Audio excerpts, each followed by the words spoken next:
Hello बच्चों, आज मैं आपको फिफ्थ सेम में जो मोस्ट इम्पोर्टेंट 5 क्वेश्चंस हैं उनके बारे में मैं आपको बताऊंगी।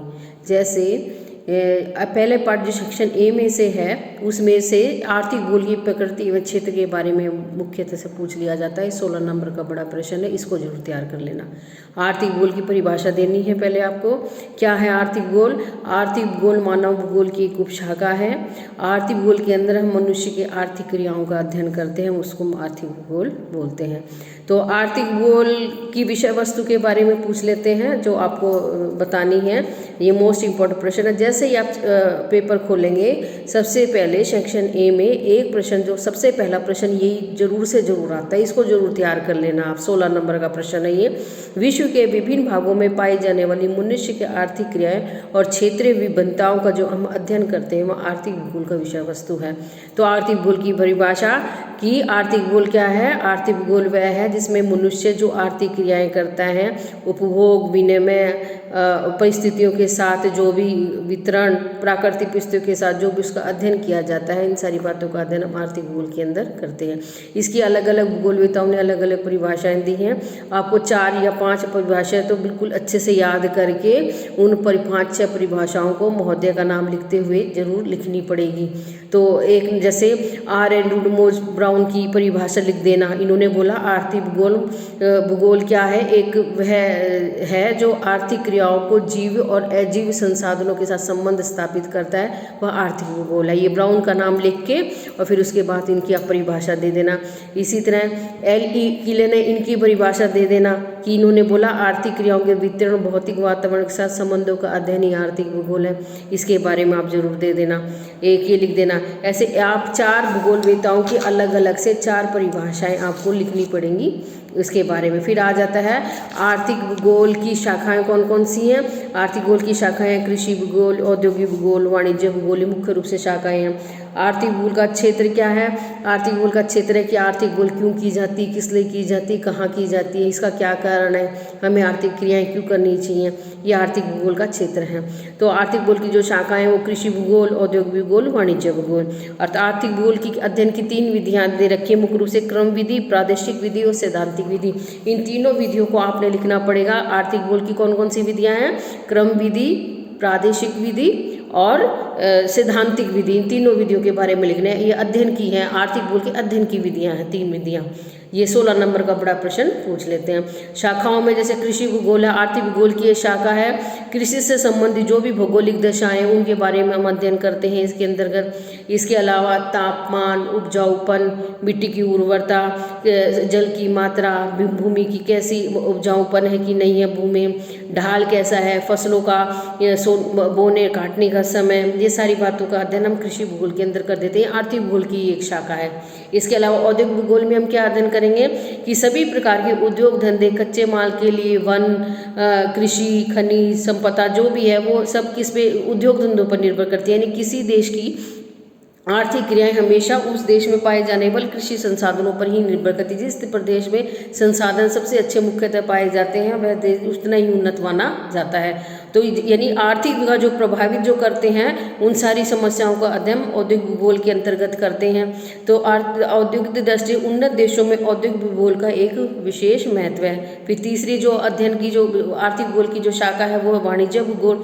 आर्थिक भूगोल की शाखा के अंदर किसी देश के व्यापार, परिवहन, संदेश, व्यापारिक केंद्र और उनकी वाणिज्य भूगोल से कोई अपना जिनका अस्तित्व नहीं, क्योंकि किसी भी देश और क्षेत्र का व्यवहार वहीं के कृषि पदार्थों, खनिज पदार्थों, उत्पादों, शक्ति के साधनों, विषय निर्माण उद्योग पर निर्भर करता है। अतः वाणिज्य भूगोल का विकास कृषि भूगोल, औद्योगिक भूगोल के द्वारा ही होता है। वाणिज्य भूगोल है।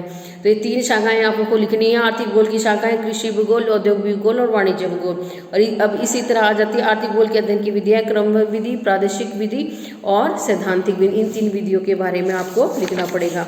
इसके अलावा आर्थिक भूगोल का क्या क्या महत्व है आपको जरूर लिखना पड़ेगा। कई बार ये प्रश्न पूछ लेते हैं कि आर्थिक भूगोल गत्यात्मक विषय के रूप में है। गत्यात्मक का मतलब यानी गति होती रहेगी, कुछ क्रियाएं होती रहेंगी। मनुष्य जो भी कर्म करता रहेगा और कर्म के द्वारा जो आर्थिक क्रियाएं करता रहेगा और जो यानी धन कमाता रहेगा, वो जो क्रियाएं की जाती हैं उन्हीं का अध्ययन हम आर्थिक भूगोल के अंदर करते हैं और यही विषय वस्तु है।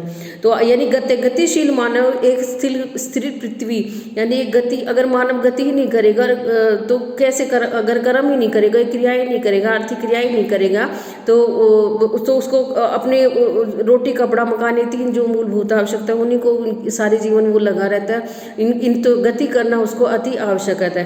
तो गतिशील पृथ्वी, यानी हमारी पृथ्वी पर मानव गतिशील ही मानव है। और स्थैनिक वातावरण, यानी जो वातावरण उसको उपहार के रूप में मिला हुआ है, जो भी उसको संसाधन मिले हुए हैं, उस वातावरण में क्या करता है वो उसमें अपनी एक गहन छाप छोड़ता है। यानी जो भी काम क्रिया करेगा उन सारी बातों का अध्ययन आर्थिक भूगोल के अंदर करते हैं। यानी अपनी बुद्धि बल का उपयोग करना, वातावरण के साथ अनुसार ढलना, वातावरण को अनुरूप बनाने का प्रयास करना, वनों को काटना, यानी एक रेगिस्तान में जल की व्यवस्था करना, खाने खोदना, नहरें, सड़क, रेल, बांध बनाना, नगरों का निर्माण करना, अपने अपने लिए एक नए वातावरण की रचना करना, आर्थिक क्रियाओं को के अनुरूप ढालना, ये सब आर्थिक क्रियाएं जो है, यानी आर्थिक भूगोल एक गत्यात्मक विषय, यानी एक गतिशील पृथ्वी पर गतिशील मानव जो भी क्रियाएं करता है, ये गत्यात्मक रूप के रूप में जो हम अध्ययन करते हैं, आर्थिक भूगोल एक गत्यात्मक विषय के रूप में हम अध्ययन करने की एक शक्ति है। तो अब इसके अलावा क्या है, आर्थिक भूगोल का महत्व क्या है, कृषि के क्षेत्र में है, उद्योग क्षेत्र में, मजदूर ये व्यापारियों के लिए है, राजनीति के क्षेत्र में है, अनुसंधान क्षेत्र में है, नियोजन क्षेत्र में है, राष्ट्रीय, पर्यटन, जनसाधारण, इस तरह के 10 पॉइंट्स दे रखे हैं आपकी बुक के अंदर। 10 पॉइंट्स को आपको जरूर से पॉइंट्स लिखने पड़ेंगे कि आर्थिक भूगोल का क्या महत्व है। आर्थिक भूगोल का महत्व है कृषि के क्षेत्र में पहले नंबर पे, दूसरे नंबर पे है उद्योग क्षेत्र में, तीसरे नंबर में है मजदूरों के लिए महत्व, चौथा नंबर आ गया व्यापारियों के लिए महत्व, राजनीति का क्षेत्र, अनुसंधान क्षेत्र, नियोजन क्षेत्र, राष्ट्रीय सुरक्षा, पर्यटन का क्षेत्र, जनसाधारण के लिए महत्व। 10 पॉइंट आपको लिखने ही पड़ेंगे जब ये 16 नंबर का आपका बड़ा प्रश्न बनेगा। आर्थिक भूगोल को हमने गत्यात्मक विषय माना, यानी गतिशील वस्तु माना है, जिस कारण से दिन प्रतिदिन इसका महत्व बढ़ता जा रहा है। इसके अलावा भारत जैसे विकासशील देश के लिए इसका महत्व और भी बढ़ जाता है, क्योंकि अध्ययन की विकास की संभावना वाली जो क्षेत्रों को आसानी से पता चला जाता है। विभिन्न क्षेत्रों में आर्थिक भूगोल का महत्व इस प्रकार है। जैसे कृषि के क्षेत्र में कैसे आप महत्व लिखेंगे, इसकी 10 लाइनें तो आप जरूर लिखना। जैसे कृषि क्षेत्र, किसान के आर्थिक भूगोल के ज्ञान से ये ज्ञात हो जाता है कि विभिन्न भागों में किस प्रकार की मिट्टी पाई जाती है। सबसे पहली मुख्य चीज़ तो किसी भी फसल बोने के लिए मिट्टी एक मुख्य आधार बिंदु है कि वो किस तरह की वहाँ मिट्टी पाई जाती है। फसलों के लिए किस प्रकार की जलवायु अनुकूल होगी, किस प्रकार जमीन में किस प्रकार की खाद डालनी चाहिए, कि देश की किन वस्तुओं की अत्यधिक आवश्यकता है, कि किन चीज़ें की हमें फसल बोनी चाहिए, और अधिक लाभ हम कैसे उस जमीन से हम अधिक से अधिक लाभ प्राप्त कर सकें। देश में कृषि संबंधी शोध कहाँ कहाँ किए जाते हैं, कृषि के ढंगों में किस प्रकार सुधार किया जाता है, इन सारी बातों का अध्ययन हम कृषि के क्षेत्र में आर्थिक भूगोल के क्षेत्र के अंतर्गत करते हैं। उद्योग क्षेत्र में क्या होता है, एक उद्योगपति भूगोल के ज्ञान में इस बात का ज्ञाति हो जाता है कि उसके उद्योग के लिए सस्ते दामों पर कच्चा माल किस क्षेत्र में अधिक से मात्रा में मिल सकता है। प्रभावित उद्योग के लिए सस्ता, कुशल, श्रम शक्ति के साधन, परिवहन, बाजार की तो सुलभता है या नहीं, आदि उद्योगपति के लिए आर्थिक भूगोल का ज्ञान होना यह अत्यंत आवश्यकता है। दूसरा पॉइंट बन जाता है आपका उद्योग क्षेत्र के अंदर आर्थिक भूगोल का महत्व है। तीसरा है मजदूरों के लिए महत्व कैसे होगा, आर्थिक भूगोल के ज्ञान से श्रमिकों को इस बात का ज्ञान हो जाता है कि किस प्रदेश की कृषि, खनन, उद्योग के क्षेत्र में श्रम की आवश्यकता है। श्रमिक अपनी योग्यता अनुसार श्रम और चुनाव करके अपनी यानी जो रोजगार है, आजीविका है, उसको कमाने के लिए उस क्षेत्र की ओर पलायन कर जाते हैं। अतः देश के हर कोने में वहाँ के औद्योगिक श्रमिक एकत्रित हो जाते हैं। पंजाब भारत का बहुत ही उन्नत राज्य है और यहाँ पर भी अत्यधिक जनसंख्या में श्रमिक देश के विभिन्न भागों से कृषि और उद्योग के श्रम प्रदान करती है। यानी जहाँ पे भी कृषि कार्य अधिक किया जाता है, मजदूरों की आवश्यकता अधिक से अधिक होती है, वहाँ पे श्रम या खनन जहाँ पे अधिक होता है, खनन के अंदर मजदूरों की अधिक आवश्यकता होती है। ये सारी श्रमिक अपना इससे पता कर लेते हैं कि भाई हमें कहाँ पे अपनी योग्यता के अनुसार हमें रोजगार मिल सकता है। आर्थिक भूगोल के अंदर किसका व्यापारियों के लिए महत्व है, यानी व्यापार किसी विशेष वस्तु की मांग क्षेत्रों में अधिक होती है, कुछ क्षेत्रों में उस वस्तु की आपूर्ति हो जाती है।